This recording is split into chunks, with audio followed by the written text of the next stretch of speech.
Nosotros a través de la tecnología Zoom tenemos a Humberto Arandia, director del Instituto Nacional de Estadísticas. ¿Cómo está? Qué gusto poder conversar con usted. Lo saluda Oscar Romero para todo el país y mucho más, celebrando hoy los 16 años del Estado Plurinacional de Bolivia. ¿Qué tal, director? Buen día. Muy buenos días, muchísimas gracias, Oscar, a ATV y a toda su gentil audiencia por este espacio brindado al Instituto Nacional de Estadística. Sin duda, el INE es una pieza fundamental en esta construcción de país, una institución que va reflejando los datos económicos y también, de cierto modo, refleja la realidad de nuestro país. ¿Cómo vemos este modelo económico y, sobre todo, estas nuevas épocas que está viviendo no solamente Bolivia como país, sino también frente a todos los mecanismos que hacen parte de una región latinoamericana que se ve golpeada por crisis internacional y también factores internos? Importante lo que señala. Cuán crítico es analizar un contexto desde el punto de vista meramente numérico. Y cuando hablamos los números, en cualquier lugar del mundo, 1 más 1 siempre va a ser igual a 2. Sin lugar a dudas, en este momento, Bolivia está enfrentando un momento económico complejo.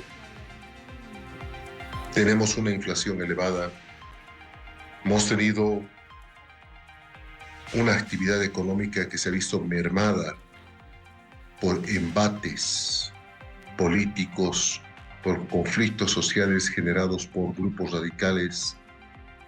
Hemos visto una economía que se ha visto afectada por la escasez de dólares, sin lugar a dudas.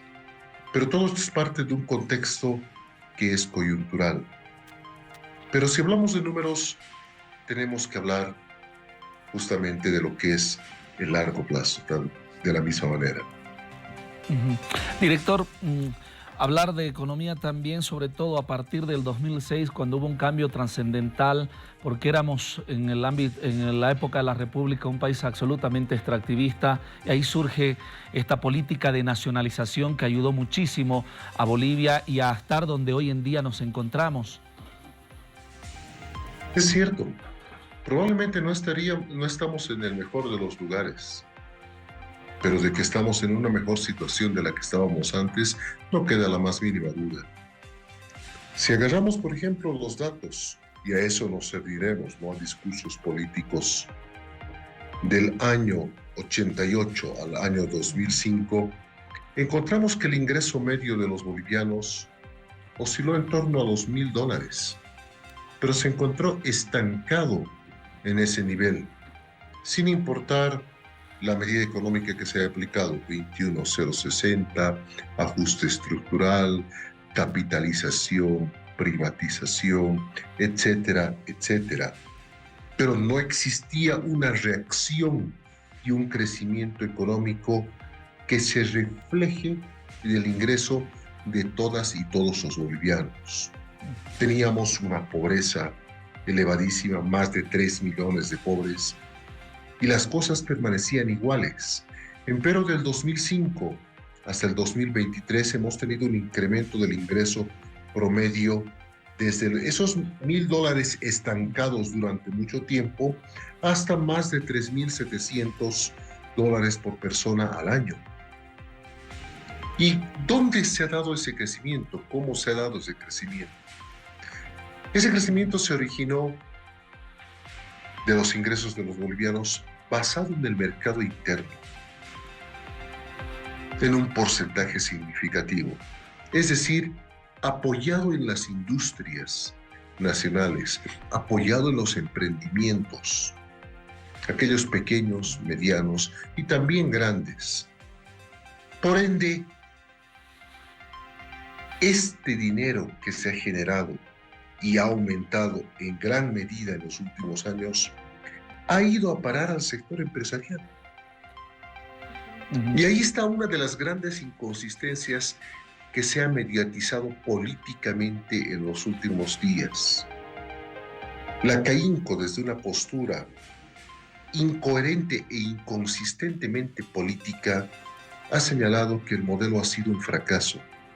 Perdón, si la CAINCO ha generado las mayores utilidades de su historia y se ha beneficiado más que ningún otro actor en este periodo. ¿Esto es un fracaso?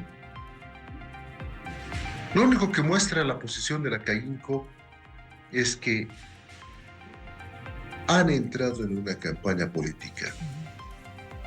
Es triste ver cómo un gremio empresarial, en vez de dedicarse a la producción y apoyar al país y seguirse beneficiando de potenciales condiciones económicas favorables, decida entrar a una postura meramente política, sin sustento económico y sin sustento numérico.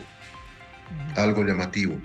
Yo creo que es momento de decir basta de utilizar a la economía como bandera política.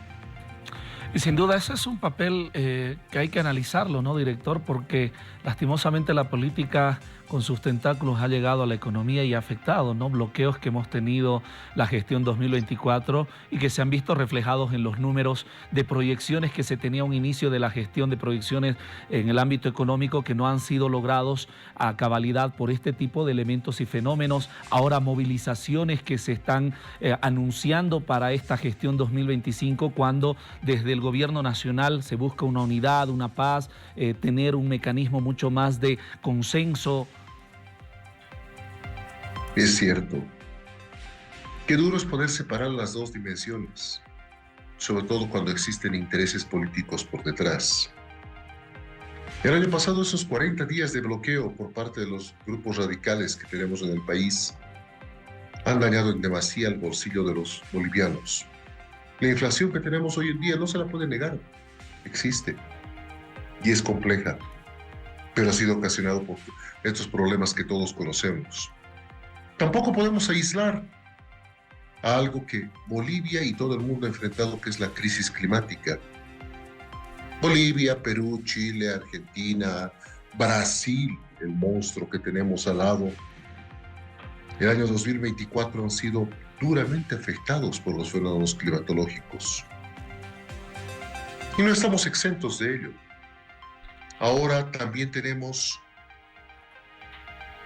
un ambiente de zozobra, de especulación, que quiere introducir la CAINCO como una variable adicional para generar la desestabilización de la estructura económica. Y creo que estamos mal, ¿no? Porque al fin y al cabo, por intereses políticos personales y o regionales de un grupo muy cerrado, se quieren afectar a 11,3 millones de bolivianas y bolivianos. Ahora, lo decía al inicio, director, ¿no? Uno de los pilares fundamentales de nuestro país es el Instituto Nacional de Estadística y más allá de brindarnos información y datos estadísticos, más allá de realizar su tarea fundamental, encuestas como el censo que hemos vivido los bolivianos recientemente, el tema de ver esa radiografía de cómo estamos los bolivianos hoy, cómo estábamos antes y cuáles son las políticas que deben adoptar las autoridades a partir de esos resultados. También es importante analizar ese trabajo que realiza el Instituto Nacional de Estadísticas y hoy en día, en estos 16 años del Estado Plurinacional de Bolivia, ver qué fenómenos se han ido reduciendo a partir de esas lecturas que da el Instituto Nacional de Estadísticas. Aspectos importantes. Insisto, no estaremos en el mejor de los mundos.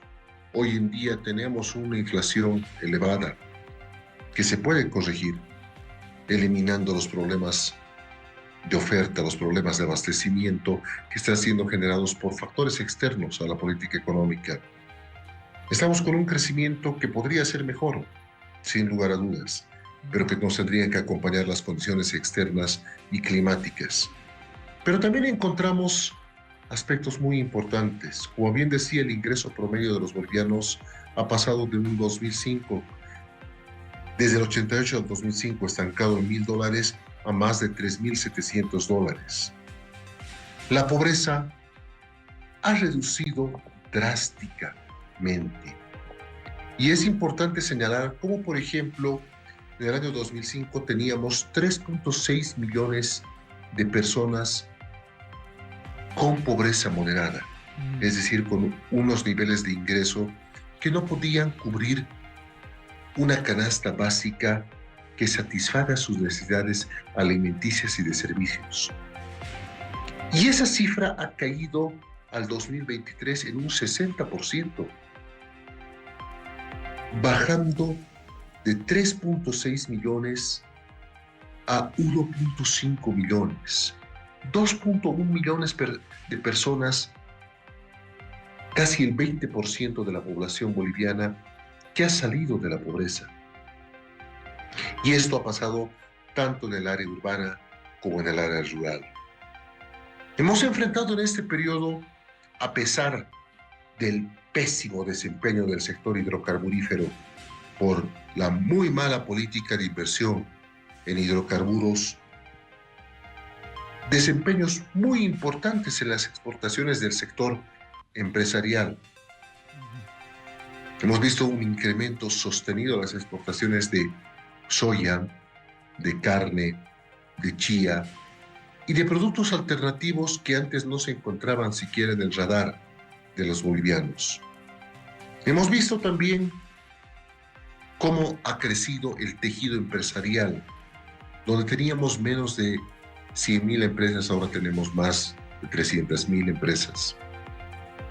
Hemos visto, pero algo también muy extraño y llamativo. Antes, la inversión total, el 52% del 88 al 2005, era privada. Es decir, el sector privado, los empresarios, ponían la plata para generar el crecimiento en este país. Pero en cambio, del 2006 a la fecha, el sector privado solo ha puesto el 39%. Y quien ha generado el crecimiento económico y el impulso para que se beneficien las propias empresas privadas y se reduzcan estos 2.1 millones de bolivianos ha sido el sector público. Entonces creo que si bien ahora tenemos problemas que son indudables, no podemos negar que en el largo plazo se han tenido mejorías.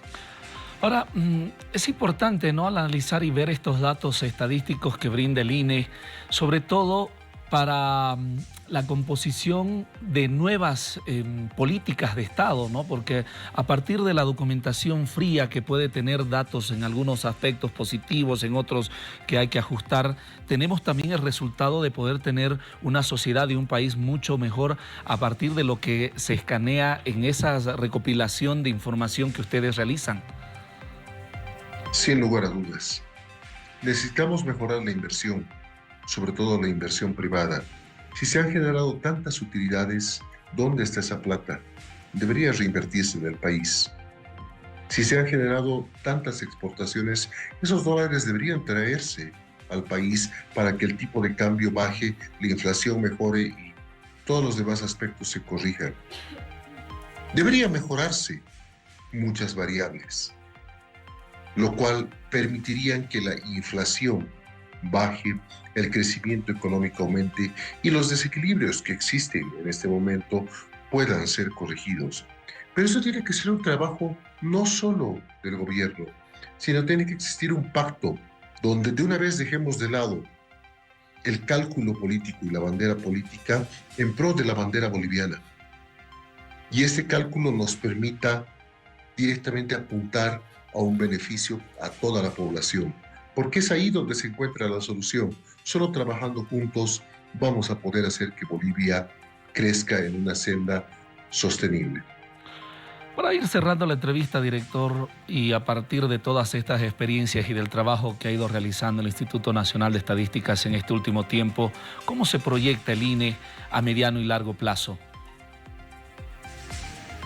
En términos de institución, hemos encontrado en el año 2020 un INE que fue desmantelado. Hemos logrado rearticularlo. Hoy en día, después de 40 años, tenemos una nueva ley de estadísticas. Después de 30 años, estamos modernizando la medición de toda la economía en su conjunto. Hemos realizado un censo de población y vivienda que también ha sido politizado. Empero, los máximos organismos internacionales con experticia en la materia censal han señalado que ha sido un censo exitoso.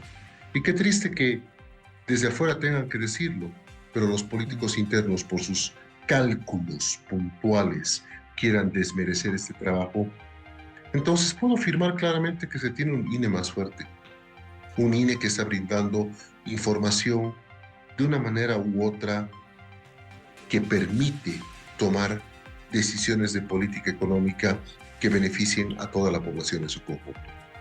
Muy bien, muchísimas gracias, director. Qué gusto poder conversar con usted y, como siempre, nuestro medio de comunicación haciendo el seguimiento al INE, pero también al trabajo que realizan cada uno de sus miembros allá en el Instituto Nacional de Estadísticas. Gracias, director. Muchísimas gracias a usted y a ATV por el espacio habilitado tan importante, y de la misma manera saludar a toda su gentil audiencia. Muy buenos días. Un abrazo. Estaba con nosotros el director del Instituto Nacional de Estadísticas, Humberto Arandi, haciendo una evaluación en torno al modelo económico y también el trabajo que realiza el INE en nuestro país en estos 16 años del Estado Plurinacional de Bolivia. Vamos a continuar con más en La Primera.